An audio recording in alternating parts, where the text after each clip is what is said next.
Assalamu alaikum guys, welcome in this YouTube platform, and today we are discuss about MS Word.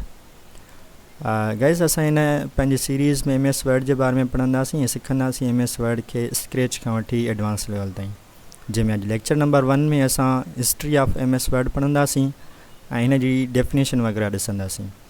So first of all MS Word जेकी आहे उहा application software आहे जेको Microsoft वारनि ठाहियो हुयो ऐं इहो वर्ड प्रोसेसिंग सॉफ्टवेयर आहे. Microsoft word is a word processing software which developed by Microsoft. It is a part of Microsoft Office suite also. It's widely used to creating, editing, formatting and printing text-based documents. इहो जेको असांजो Microsoft word आहे इन में असां document ते कमु कंदा आहियूं.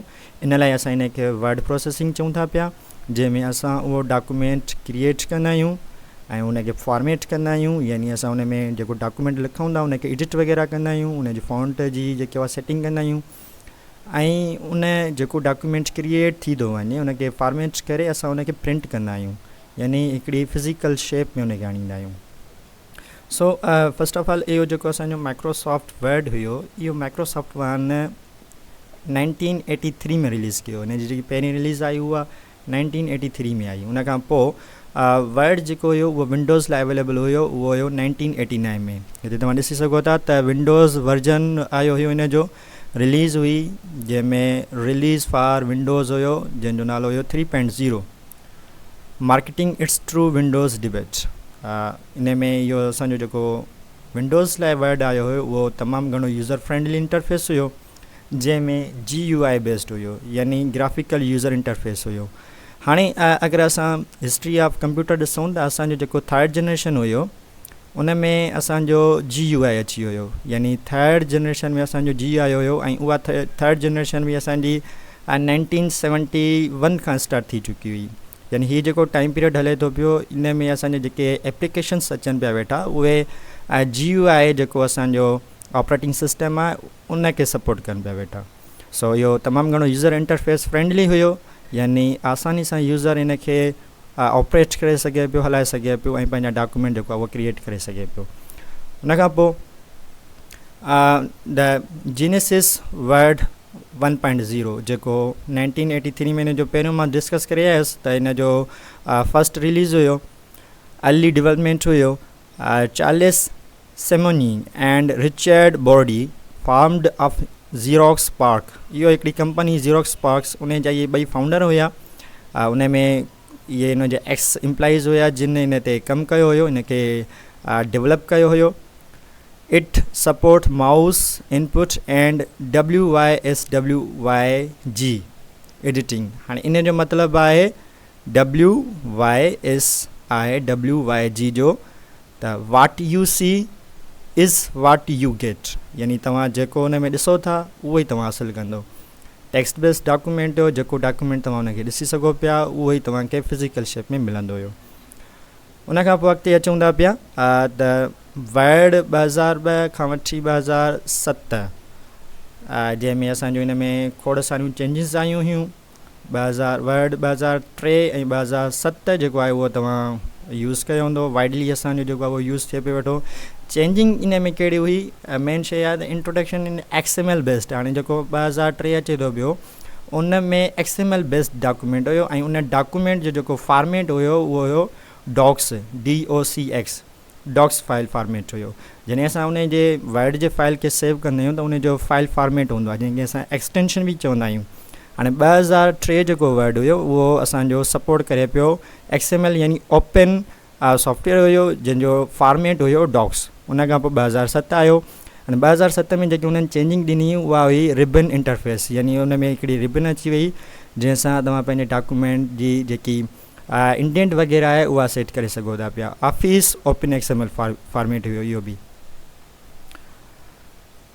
वर्ड 2010 यानी 2010 एंड 2013.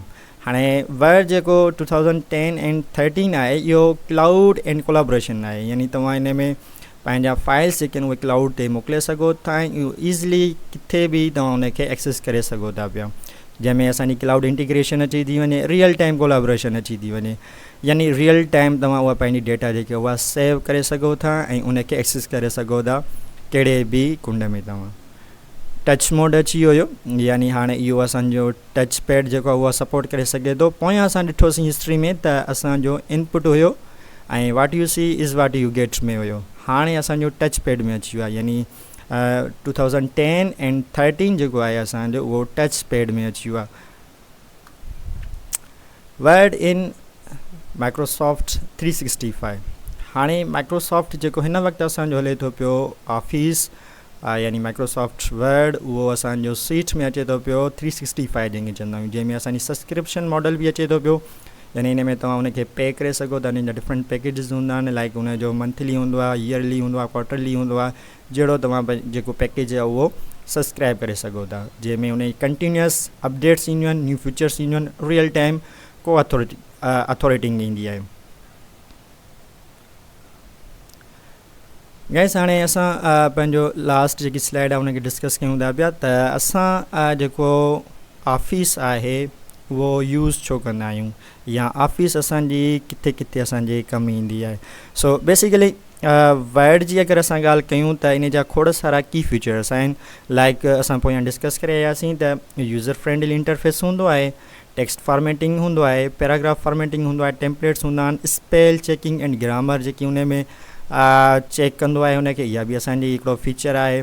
इंसर्ट ऑप्शन हूंदो आहे, पेज लेआउट टूल्स हूंदा आहिनि, रिव्यू टूल्स हूंदा आहिनि, सेव एंड एक्सपोर्ट असांजो ऑप्शन हूंदो आहे, त यानी असां जेको बि उन ते पंहिंजो कमु कयूं था पिया उनखे असां सेव करे बाद में उनखे यूज़ बि करे सघूं था। सो इहे सभु उन जा की फीचर्स आहिनि, इहे सभु असांखे हेल्प कंदा त असां पंहिंजो कमु जेको बि आहे उहो आसानी सां करे सघूं था ऐं पंहिंजो टाइम बचाए सघूं था। डिफरेंट असांजा जेके बि सेक्टर अचनि था पिया, खोड़ सारा सेक्टर आहिनि, लाइक एजुकेशन आहे, ऑफिस वर्क प्लेसिस आहे, बिज़नेस आहे, पर्सनल यूज़ आहे, या पब्लिशिंग आहे। इन्हनि सभिनी जेके फील्ड्स अचनि था पिया उन्हनि फील्डनि में असांजो MS ऑफिस वाइडली यूज़ थींदो आहे।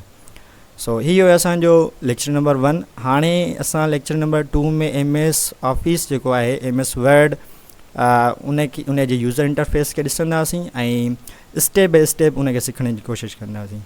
Thank U for watching.